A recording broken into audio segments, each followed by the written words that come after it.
Hello दोस्तों, मैं श्याम अवस्थी आप सभी का अपने यूट्यूब चैनल SM इंस्टीट्यूट पे हार्दिक स्वागत करता हूं।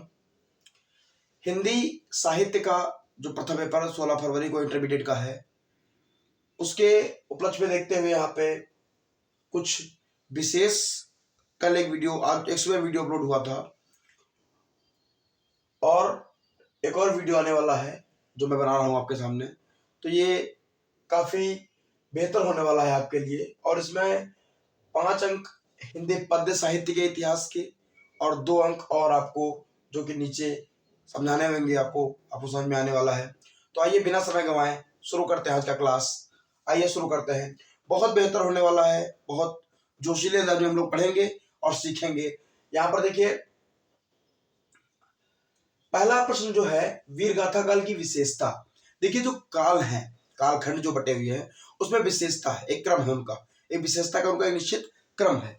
तो देखिए यहाँ पर जो वीर गाथा काल है उसकी विशेषता है कि युद्धों का सजीव वर्णन किया गया उसमें। भाई देखिए, वीर गाथा काल है, आप समझ लीजिए कि वीरता की जहां गाथा की जाएगी तो निश्चित तौर पर वहां युद्धों की बात की जाएगी। और मैं कहना भूल गया कि भैया वीडियो शुरू करने से पहले आप स्क्रीनशॉट इसका जरूर ले लीजिए एक बार, फिर मैं शुरू करता हूँ आगे, ताकि मैं अगर कुछ लिख दूं बीच में तो गलत ना हो जाए। स्क्रीनशॉट आप ले लीजिए। इसके बाद अब शुरू करते हैं। वीर गाथा काल की जो विशेषता है युद्धों का सजीव वर्णन है। लहर के रचनाकार जयशंकर प्रसाद है। जयशंकर प्रसाद आगे भी मिलेंगे, ठीक है, अभी बताएंगे। लहर जयशंकर प्रसाद की रचना है। पृथ्वीराज रासो जो है इसके रचनाकार है चंद्र बरदाई।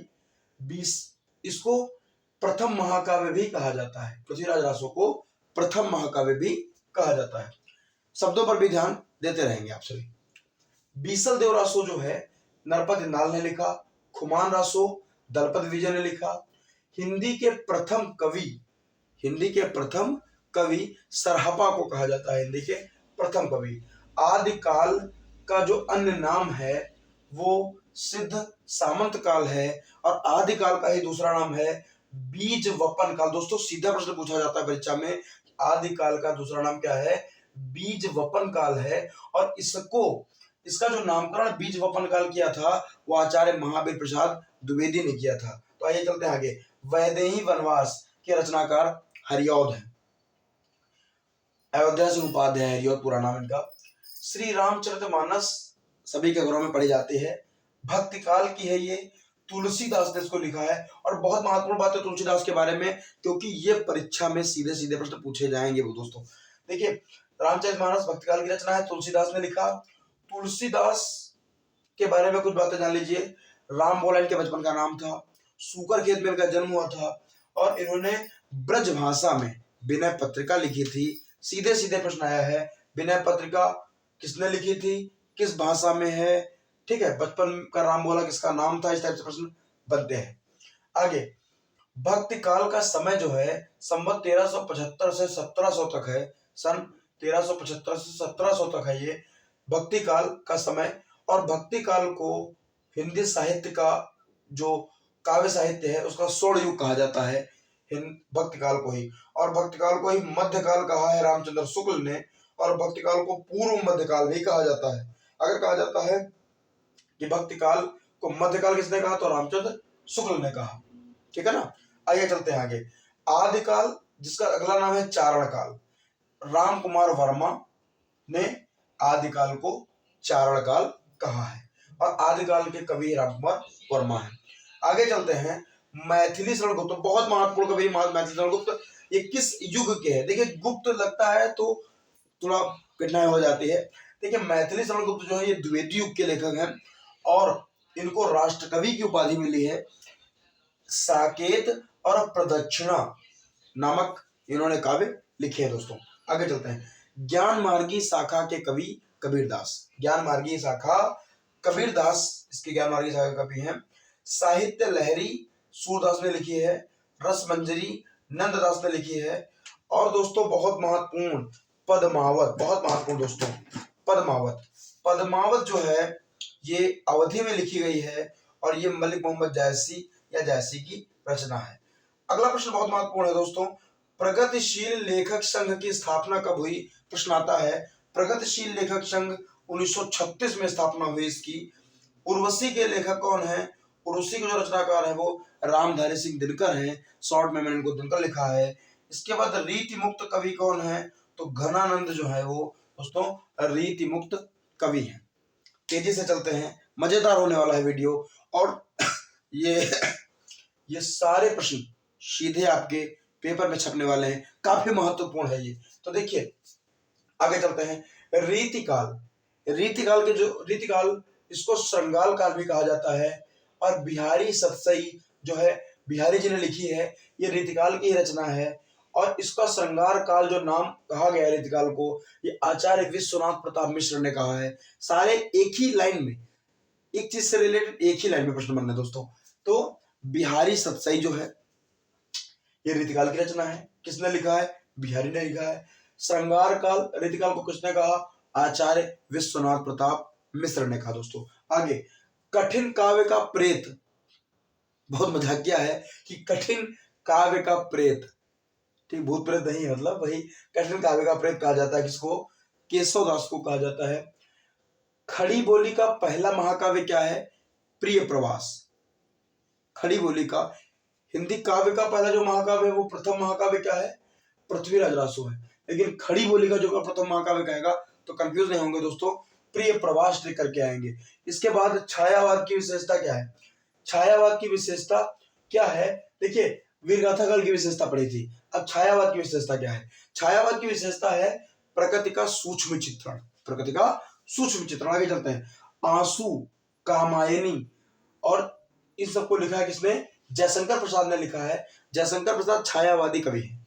और कामायनी में कितने सर्ग हैं ये पूछा जाता है, क्वेश्चन बहुत बार पूछा गया क्वेश्चन।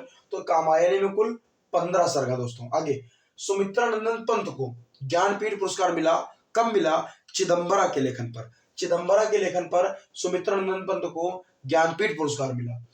और इनको साहित्य अकादमी पुरस्कार भी मिला था कला और बूढ़ा चांद पर।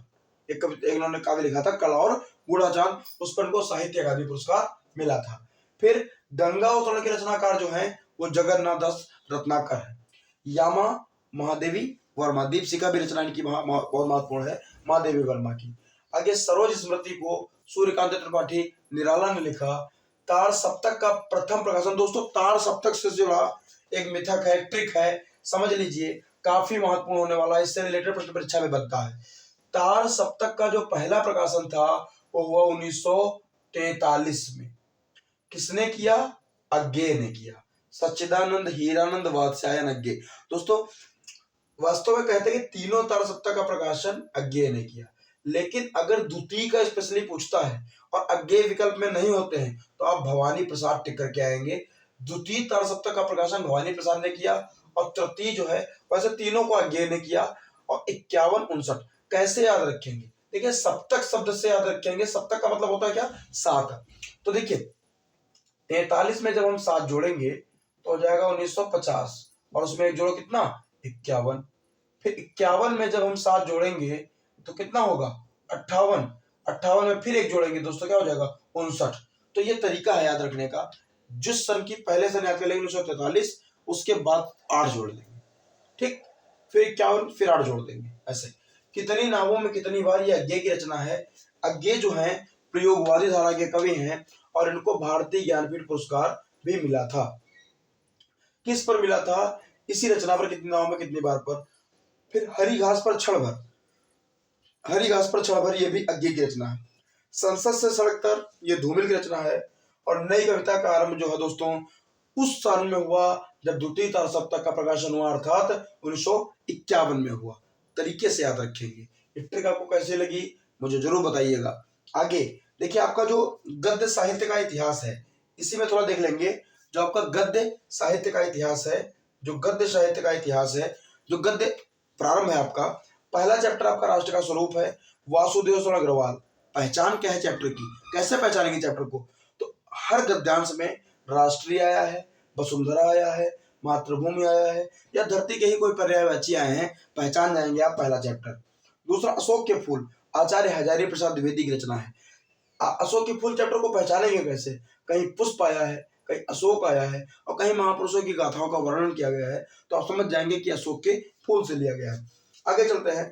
भाषा और आधुनिकता। भाषा और आधुनिकता के लेखक जो हैं प्रोफेसर जी सुंदर रेड्डी हैं, और जितने भी गद्य हैं सब में भाषा आया है।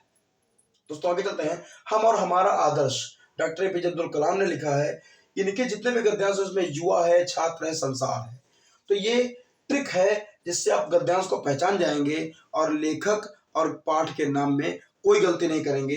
तो ये करीबन 7 अंक का वीडियो है आपका, और पिछले 5 अंक का वीडियो आपका पड़ चुका है। ये श्रृंखला लगातार जारी रहेगी। आपका सपोर्ट बना रहे, लाइक और सब्सक्राइब करिए हमारा चैनल, और कैसा लगा जरूर कमेंट करके बताइए। जय हिंद।